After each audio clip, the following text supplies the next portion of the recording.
देखिए इसमें जो 8th एक्सरसाइज आपकी थी, definite integral as area bounded by the curve, उसके कुछ क्वेश्चन में और डिस्कस कर रहा हूँ।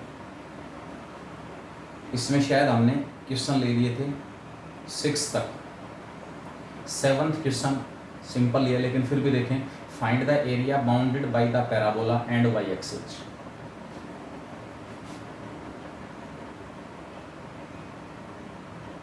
Area bounded by the parabola x equal to 4 minus y square and y axis.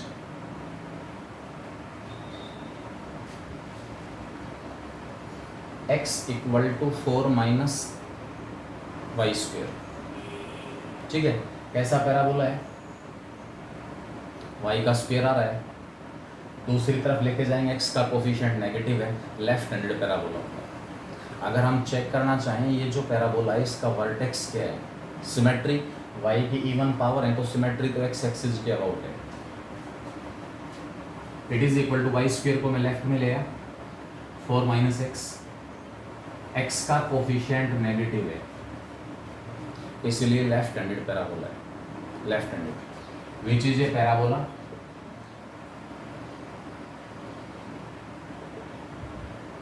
With vertex at 4 0। x में से क्या माइनस हो रहा है, 4 y माइनस के whole square equal to plus minus 4a into x minus h. ये जो parabola है इसका वर्टेक्स h के पॉइंट पर है, h के पॉइंट, x में से क्या माइनस हो रहा है वो वर्टेक्स का x कोऑर्डिनेट है, y में से क्या माइनस हो रहा है वो वर्टेक्स का y कोऑर्डिनेट है। तो वर्टेक्स है हमारे पास h के पॉइंट पर, स्क्वायर ओपन होगा, सिंगल पावर भी आएगी y की, किसी के अबाउट सिमेट्रिक नहीं है। लेकिन इस केस में k की वैल्यू 0 है, सिंगल पावर y की अपीयर नहीं होगी, इसलिए ये x एक्सिस के अबाउट सिमेट्रिक है। अब आपको एरिया निकालना है इस पैराबोला और y एक्सिस से बाउंडेड एरिया, पैराबोला और y एक्सिस।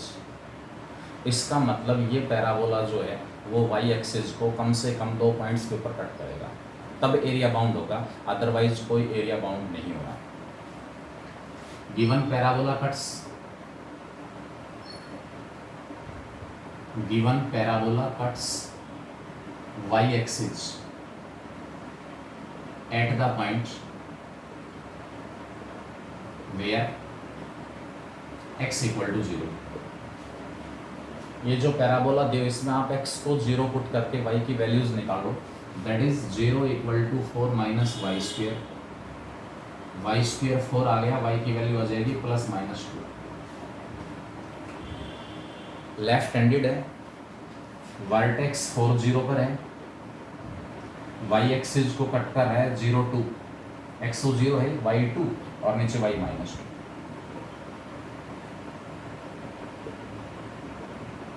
अब आप इसके अंदर इसका रफ स्केच ड्रा कर सकते हैं। रफ स्केच हम ड्रा करेंगे तो ये आपके पास ये इस टाइप के केस है, ये लेफ्ट हैंड पैराबोला है। ड्यू टू सिमेट्री, सिमेट्री की वजह से, सिमेट्री की वजह से जितना एरिया x एक्सिस के ऊपर है उतना एरिया x एक्सिस के नीचे भी है। Area bounded by this parabola and y axis, इस पैराबोला और y एक्सिस से ये एरिया बाउंड होगा, ये बड़ा। लेकिन जितना एरिया x एक्सिस के ऊपर है उतना ही x एक्सिस के नीचे भी है। Required area as shown in figure by shaded region, by shaded region and using integration it is given by, required area is given by। कैसे, किसको इंटीग्रेट करूं, कहां से कहां तक इंटीग्रेट करूं, मर्जी तुम्हारी है। लिमिट्स x की भी ले सकते हो, लिमिट्स y की भी ले सकते हो। x की लिमिट्स अगर आप ले रहे हैं तो ये लाइन x इक्वल टू 0, ये line x equal to 4, area in दोनों लाइनों के बीच में है। 0 से 4 तक एक बाउंड्री होगी x axis, required area 2 times of area O A B O area O A B O, ऊपर वाला जो एरिया है उसका डबल करना है, अपने आप नीचे वाला शामिल हो जाएगा। बेटा 0 से 4 के बीच में इंटीग्रेट करेंगे तो आप कहोगे इन लाइनों से एरिया तो सारा बाउंड हो गया, ये लाइन x इक्वल टू 0, ये लाइन x इक्वल टू 4 और ये कराओ, एरिया तो सारा ही बाउंड हो रहा है। लेकिन लिमिटेशन है, a से b तक जो डेफिनेट इंटीग्रल है वो जिस भी एरिया को रिप्रेजेंट करेगा, अगर a और b x की वैल्यूज हैं तो उस एरिया की एक बाउंड्री x एक्सिस होना जरूरी है। इसलिए जब मैं 0 से 4 तक इसको इंटीग्रेट करूंगा तो या तो ऊपर वाला एरिया या नीचे वाला एरिया। जब पॉसिबिलिटी ये है कि एरिया फर्स्ट क्वाड्रेंट में भी है, सेकंड में भी है, सिमेट्री है, तो फर्स्ट क्वाड्रेंट से आप y उठाओगे, उसको इंटीग्रेट करोगे, सिंपली करोगे। It is equal to 2 times 0 to 4। मैंने बताया लिमिट्स x की हैं तो इंटीग्रेट y होगा, लिमिट्स x की हैं तो इंटीग्रेट y होगा। y का मतलब y की वैल्यू x के रूप में यहाँ से निकालोगे, y square equal to 4 minus x आ गया, y की value square root of 4 minus x आ गया। y की वैल्यू हमारे पास रूट 4 माइनस एक्स आ गई, dx इंटीग्रेट करो इसको, इंटीग्रेट करूँगा क्या आएगा, 2 तो बाहर है ही, 4 माइनस एक्स की पावर 3/2 अपॉन में 3/2। एक्स का कोफिशिएंट भूल मत जाना,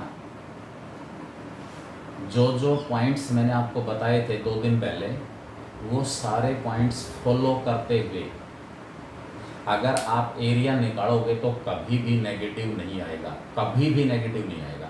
यानी कि हमें मॉडुलस लेने की ज़रूरत नहीं पड़ेगी। अगर नेगेटिव आ रहा है इसका मतलब कहीं ना कहीं या तो मैंने मिस्टेक कर दी, प्लस माइनस को नेगेटिव साइन छोड़ दिया, या मेरी लिमिट्स वगैरह उल्टी सुल्टी दे रखी है। ये 3/2 पर आगे 2/3 हो गया, नीचे -1 है, माइनस आ गया बाहर। अब आप इसमें लिमिट्स हो रखो 0 to 4, x की जगह 4 पुट करेंगे, बाहर माइनस का 4/3 है, x की जगह हमने पुट किया अपर लिमिट 4 माइनस 4 आ गया 0, माइनस साइन, x की जगह लोअर लिमिट 0 पुट करेंगे तो 4 की पावर 3/2, 4 की पावर 3/2 क्या हो गया, 8 हो गया, 4 की पावर 3/2 8 आ जाएगा। ये माइनस और ये माइनस दोनों आपस में मल्टीप्लाई हो गए प्लस, तो अल्टीमेटली आपके पास ये 4 की पावर 3/2 4 इंटू रूट 4 2 है, 4 इंटू 2 ये 8 आ जाएगा, 32/3 स्क्वायर यूनिट्स। ये हमारे पास रिक्वायर्ड एरिया। यही एरिया आप x की बजाय y की लिमिट्स यूज करके निकाल सकते हो, x की बजाय y की लिमिट्स यूज करके निकाल सकते हैं। वो कैसे निकालूंगा, ये लाइन है y इक्वल टू 0, ऊपर वाला एरिया निकालना है, उसको 2 से मल्टीप्लाई करूँगा। ये लाइन y इक्वल टू 0, ये line y equal to 2, required area in दोनों हॉरिजॉन्टल लाइंस के बीच में, 0 से 2 के बीच में इंटीग्रेट कर रहा हूँ, ट्वाइस लेंगे ही लेंगे क्योंकि ये एरिया ऊपर बड़ा आएगा, नीचे बड़ा ऐड करने के लिए इसको 2 से मल्टीप्लाई किया जाएगा। किसको इंटीग्रेट करूँ, अब की बार 0 और 2 लिमिट्स y की हैं, इसलिए यहाँ से x इंटीग्रेट होगा। x मतलब जो आपको करव की इक्वेशन दी हुई है, ये वाली करव, उस करव की जो इक्वेशन है उसकी हेल्प से आप x निकालो in terms of y। x की वैल्यू आ गई 4 माइनस वाई स्क्वेयर और डी 2 बाहर रहेगा, इंटीग्रेशन 4y माइनस का y³ 3, 2 बाहर रहेगा, लिमिट्स रखेंगे 0 to 2, 8 आ गया,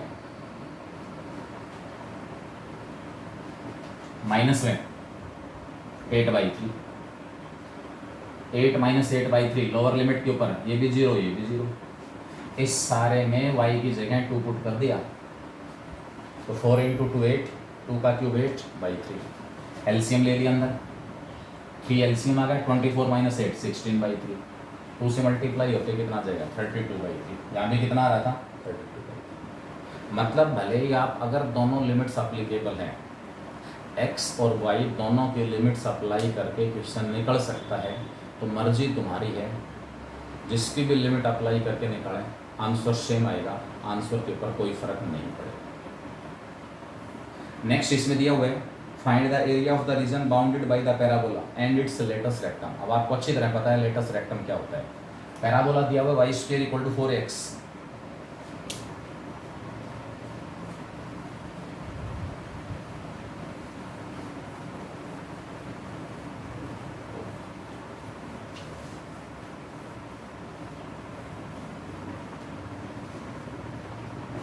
area bounded by the parabola y² = 4ax and its latus rectum, right handed parabola है, वर्टेक्स 0 0 पर है। लेटस रेक्टम क्या होता है? एक ऐसी लाइन जो फोकस से पास हो रही है।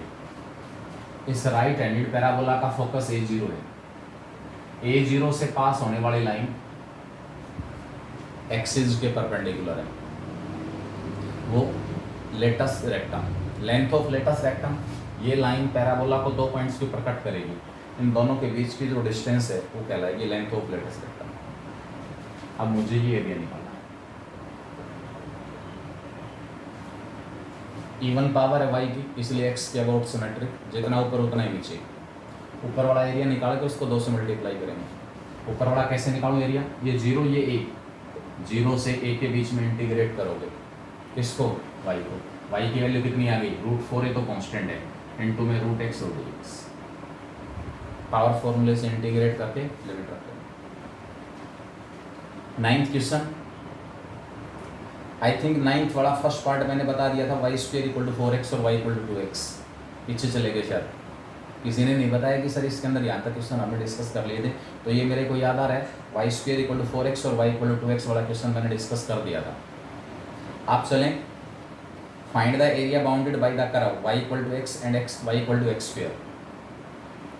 11th क्वेश्चन बिल्कुल सेम दिया हुआ है इसमें, sorry 10th, 11th question, 12th question, 13th question.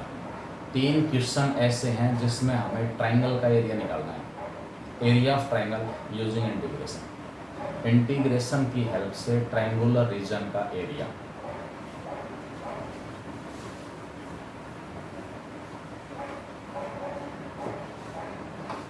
Using definite integral, find the area of the triangular region whose sides have the equations y = 2x + 1, sides of equation of sides of triangle are y = 2x + 1,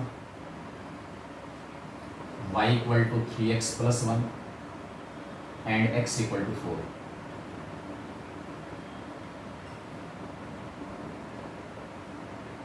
ये question 2 तरीके से पूछ सकता है, ये question 2 तरीके से पूछा जा सकता है। या तो आपको ट्राइंगल की जो तीनों साइड्स हैं उनकी इक्वेशन दी हुई होगी, तीनों साइड्स की, या तीनों वर्टिसेस दिए हुए होंगे, तीनों साइड्स या तीनों वर्टिसेस। तीनों साइड्स की इक्वेशन दी हुई है तो आप वर्टेक्स निकालोगे, वर्टेक्स की जरूरत पड़ेगी लिमिट्स के लिए। कोई भी ट्राइंगल है, ये वाला जो वर्टेक्स है वो इस साइड का और इस साइड का पॉइंट ऑफ इंटरसेक्शन है, ये वाला जो वर्टेक्स है वो इसका और इसका पॉइंट ऑफ इंटरसेक्शन है, और ये वाला जो वर्टेक्स है वो इसका और इसका पॉइंट ऑफ इंटरसेक्शन है।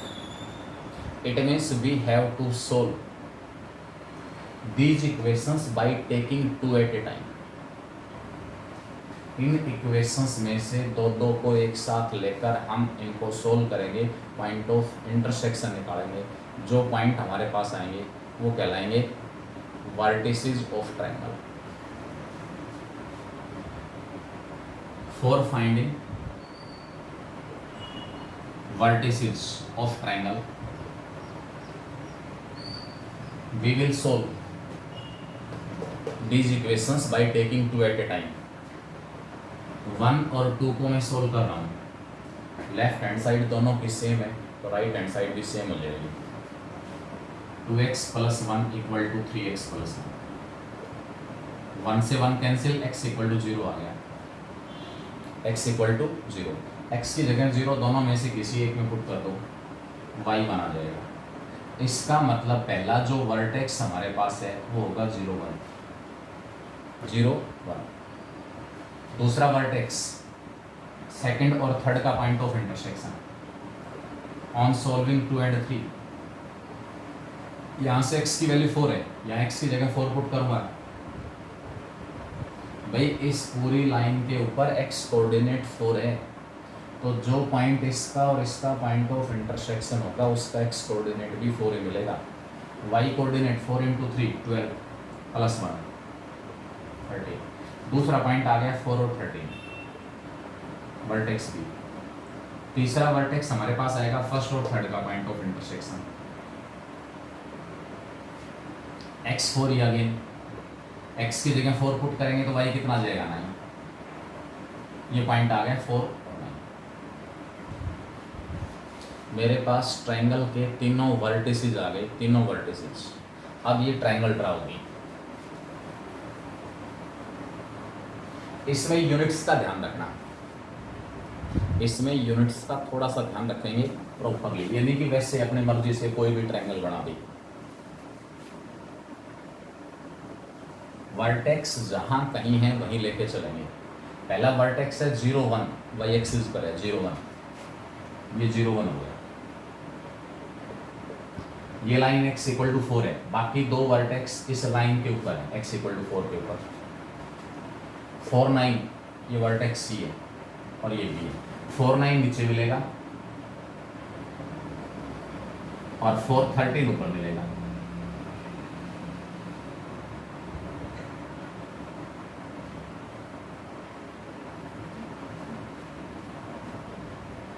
ठीक है, अब मैं सिंप्लीफाई करूंगा इसको। सिंप्लीफाई करूंगा तो हमारे पास क्या आएगा,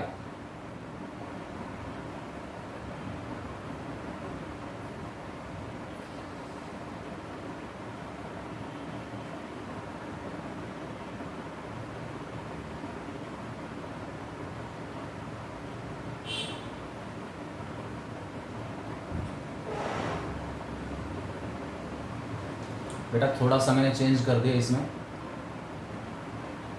स्पॉटलाइट वीडियो ऑन कर दिया है, ताकि हो सकता है मान लो बीच में कोई बच्चा बोलना चाह रहा हो कुछ भी, तो उसकी जो वीडियो है वो स्क्रीन के ऊपर आ जाती है। अब स्क्रीन के ऊपर क्या लिखा वो शायद हो सकता है उस समय आपको दिखाई नहीं दे रहा, तो मैंने स्पॉटलाइट वीडियो ऑन कर दिया। इसमें कोई बच्चा बोल रहे अपने डाउट रख के कुछ भी है, उसकी आप लोगों की स्क्रीन के ऊपर उसका वीडियो नहीं आएगा, वीडियो ही आएगा ब्लैक बोर्ड का। केस मेरे पास आ गया 4 9 और 4 13।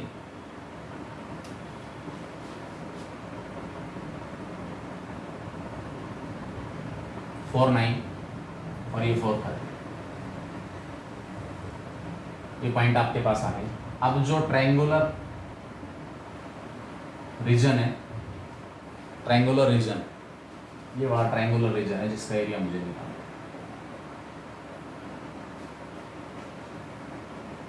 ठीक है, अब कैसे निकालें? रिक्वायर्ड एरिया 0 से 4 के बीच में, 0 से 4 के बीच में, 0 से 4 के बीच में ज़्यादा जो एरिया है, इस पॉइंट को मैंने कहा है B और इस पॉइंट को मैंने कहा है C। ये पॉइंट A है। 0 से 4 के बीच में अप टू x एक्सिस कौन सी कर्व है? लाइन भी अपने आप में कर्व ही है और उससे ज़्यादा एरिया बाउंड हो रहा है। जो लाइन AB है, लाइन AB 0 से 4 के बीच में लाइन जो AB दी हुई है, अगर इसके y को इंटीग्रेट करोगे तो नीचे तक का एरिया आ जाएगा, यहाँ तक का कंप्लीट, जिसमें रिक्वायर्ड भी शामिल है और कुछ एक्स्ट्रा भी। अब एक्स्ट्रा वाला एरिया जो है वो मैंने हटाना है, रिमूव करना है, माइनस करना है इसमें से। Required area as shown in figure and using integration it is given by 0 to 4 y of AB minus 0 to 4 y of AC।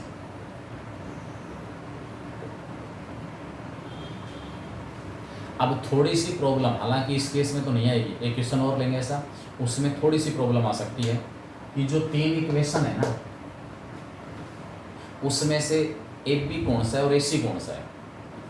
Equation of line A B कौन सी है, equation of line A C कौन सी है, और equation of line B C कौन सी।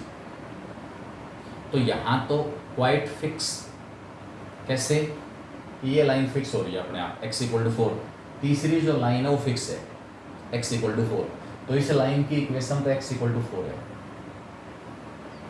इन दोनों लाइनों में से एक फर्स्ट है और एक सेकंड है। अब फर्स्ट और सेकंड कौन सी है, क्योंकि ये बड़ा जो पॉइंट है ना 4 और 13 वो किस किस का पॉइंट ऑफ इंटरसेक्शन है, सेकंड और थर्ड का, सेकंड और थर्ड। इसका मतलब ये वाला जो पॉइंट है, इस पॉइंट के ऊपर ये लाइन और ये लाइन, ये दो लाइन इंटरसेक्ट कर रही है, इन दोनों में से एक सेकंड है एक थर्ड है।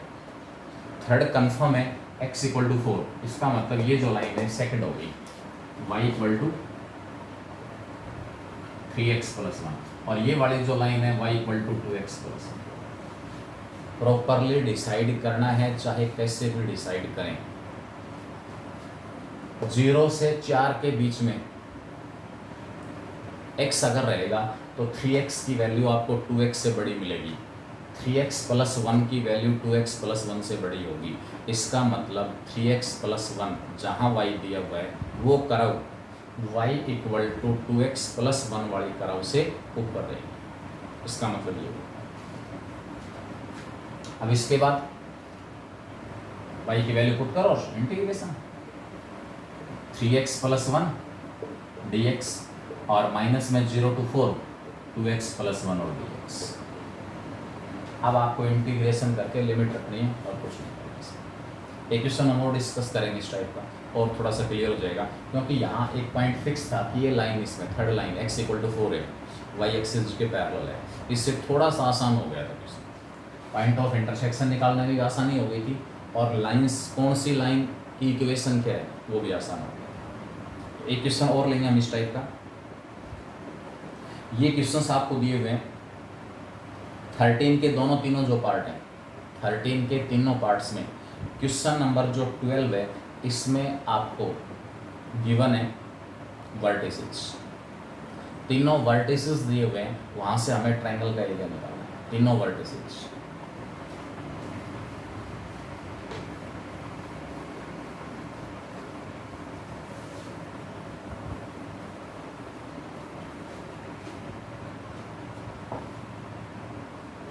पहले एक क्वेश्चन 12 में से ले रहा हूँ,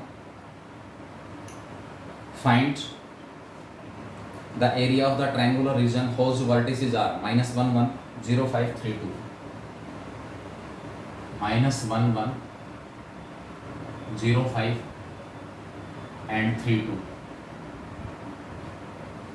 ट्रायंगल ड्रा कर लोगे कोई दिक्कत नहीं है, ट्रायंगल ड्रा हो जाएगी, -1 1 0 5 और 3 2। x = -1 y = 1। पहला पॉइंट हमारे पास यहाँ पर है -1 1, दूसरा पॉइंट 0 5, तीसरा पॉइंट है 3 2।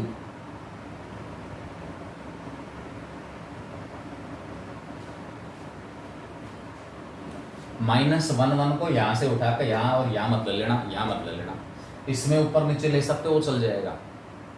0 5 पॉइंट y एक्सिस पर है, चल जाएगा, कोई दिक्कत नहीं है।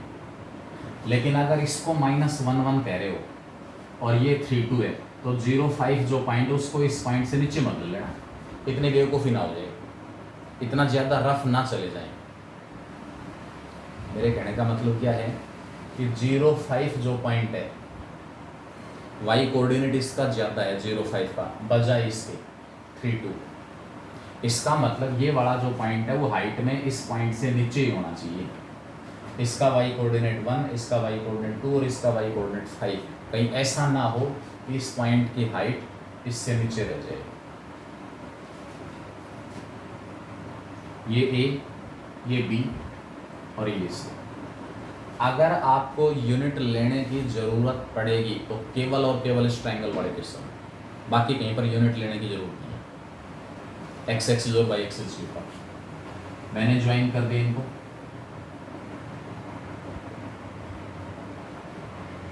ये हमारे पास एरिया है -11, पॉइंट बी 0.5 और पॉइंट सी है 3.2।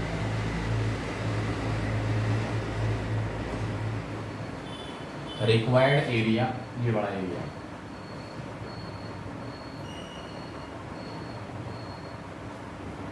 बेटा अब आप मेरे हिसाब से इन पॉइंट्स को पकड़ने लगे होंगे अच्छी तरह से कि भाई ये एरिया निकालने के लिए किसको इंटीग्रेट करना है, कहाँ से कहाँ तक।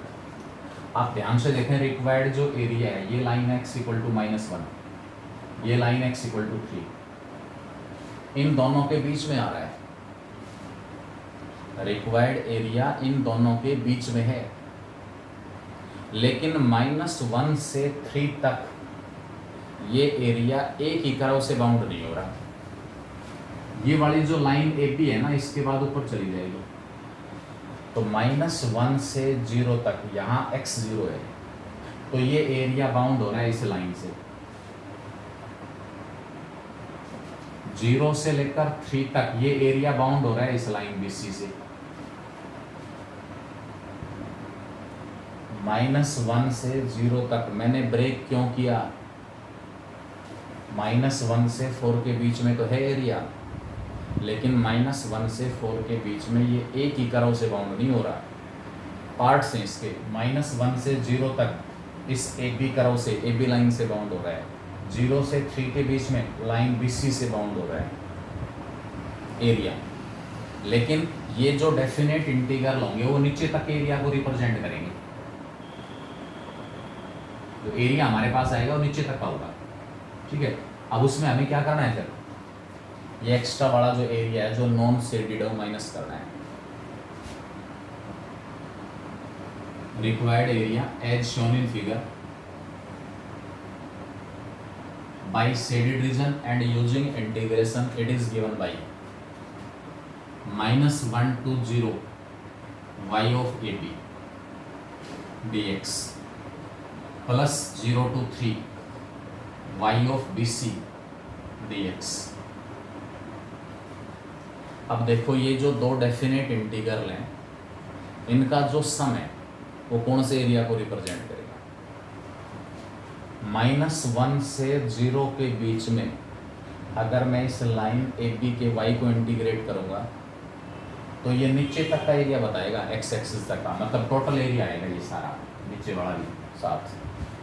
पहला जो डेफिनेट इंटीग्रल है वो इस एरिया को रिप्रेजेंट कर रहा है। पेन कहाँ चल रहा है देखें, पहला डेफिनेट इंटीग्रल एरिया यहाँ तक एरिया को रिप्रेजेंट कर रहा है, डेफिनेट इंटीग्रल ये एरिया। लेकिन मुझे तो नीचे वाला नहीं निकालना। दूसरा डेफिनेट इंटीग्रल इस एरिया को रिप्रेजेंट कर रहा है यहाँ से यहाँ तक, ये एरिया। इसमें ये शामिल हो गया, पहले डेफिनेट इंटीग्रल में ये शामिल है, दूसरे डेफिनेट इंटीग्रल में ये शामिल है, लेकिन ये तो मुझे निकालना ही नहीं है। इन दोनों को हटाऊंगा, रिमूव करूंगा। कैसे?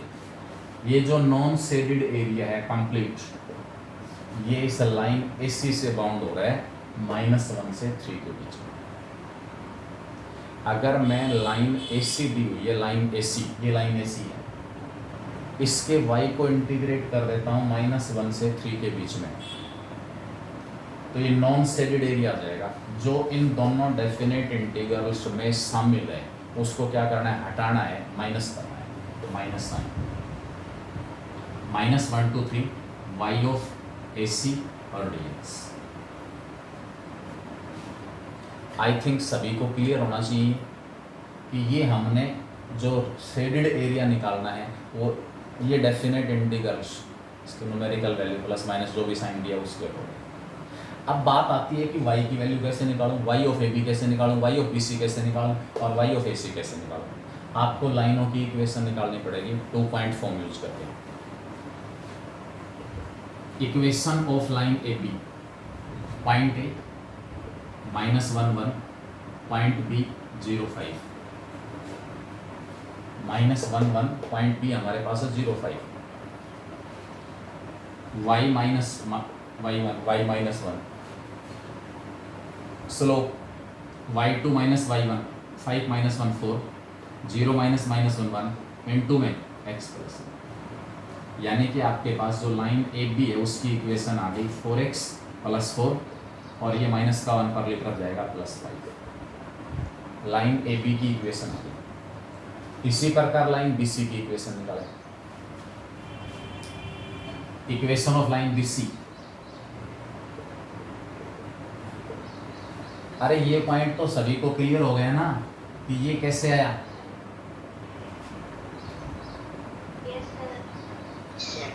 बेटा मेन प्रॉब्लम है कोई भी डेफिनेट इंटीग्रल है एक्स एक्सिस तक के एरिया को रिप्रेजेंट करेगा। तो ए बी के वाई को इंटीग्रेट किया नीचे तक का एरिया आया, बी सी के वाई को इंटीग्रेट किया नीचे तक का एरिया आया, ये एक्स्ट्रा शामिल हो गया। ए की बाउंड्री देखनी आपको, 3 बाउंड्री तो फिक्स है, x equal to a x equal to b, यानी कि ये वाला एरिया मैं कैसे निकालूं जो नॉन शेडेड है, -1 से 3 के बीच में है और कौन सी लाइन से बाउंड हो रहा है, AC से, तो इस AC को इंटीग्रेट करके माइनस कर दें। BC की equation y minus y1 y minus 5, y2 minus y1 2 minus 5 minus 3, x2 minus x1 3 into में x माइनस 0। y की वैल्यू आ गई, ये माइनस का 5 पगली तब जाके 5, ये माइनस इसको माइनस x, ये आपके पास इक्वेशन ऑफ BC है। इसी प्रकार इक्वेशन ऑफ AC, इसको x1 y1 ले लो, इसको x1 y1 ले लो, कोई फर्क नहीं पड़ेगा इक्वेशन के ऊपर। कभी कोई ये सोचे कि इसको x1 y1 लूँ या इसको x1 y1, मर्जी है तुम्हारी। Equation of AC y minus 1 equal to 2 माइनस 1 1 3 माइनस माइनस 1 4 इनटू में x प्लस 1। तो यहाँ से y की वैल्यू आ गई x प्लस 1/4 और ये माइनस का 1 परली तरफ जाके प्लस हो जाएगा। एलसीएम ले लो, x plus 1 plus 4 x plus 5। तीनों की हेल्प से मैंने y की वैल्यू निकाल दी, ये वैल्यू यहाँ पर। तो रिक्वायर्ड एरिया आपके पास आएगा -1 to 0, y of A B आ रहा है 4x plus 5 dx, 0 to 3 y of B C 5 minus x dx, minus sign -1 to 3 y of A C x plus 5/4 और dx। अब इससे आगे बड़ा काम मैं तुम्हारे लिए छोड़ रहा हूँ, इंटीग्रेट करें सभी को अलग अलग, लेकिन बेटा निकालना जरूर। अगर प्रैक्टिस नहीं होगी 3 डेफिनेट इंटीग्रल हैं, लिमिट रखने में गलती हर हालत में होगी अगर प्रॉपरली क्वेश्चन को लास्ट स्टेप तक नहीं निकाला तो। और 1-2 क्वेश्चन निकाल के देख लेना लास्ट तक, आपको अंदाज़ा लग जाएगा कि जो मैं कह रहा हूँ वो बात बिल्कुल सही है कि बगैर प्रैक्टिस लास्ट स्टेप तक क्वेश्चन सही नहीं निकलेगा किसी भी हालत में। हमें किसी रास्ते पर चलना है, उस रास्ते पर चलने का अनुभव होना जरूरी है, तभी कॉन्फिडेंस के साथ बढ़ पाएंगे आगे। अदरवाइज दिमाग में हमेशा ये भावना रहेगी पता नहीं ठीक आएगा नहीं आएगा, पता नहीं कहीं गलती तो नहीं हो जाएगी। और जब वो क्वेश्चन हमने 2-2 3-3 बार निकाल लिए तो शकल देखते ही कॉन्फिडेंस लेवल तुरंत आई होगा कि ये तो निकाले हुए हैं लास्ट स्टेप तक और बिल्कुल सही निकाले हुए हैं, तो निकलेंगे, नहीं तो निकलेंगे। ठीक है, तो ये केस आपके पास। ये क्वेश्चन 2 तरीके से पूछा जा सकता है।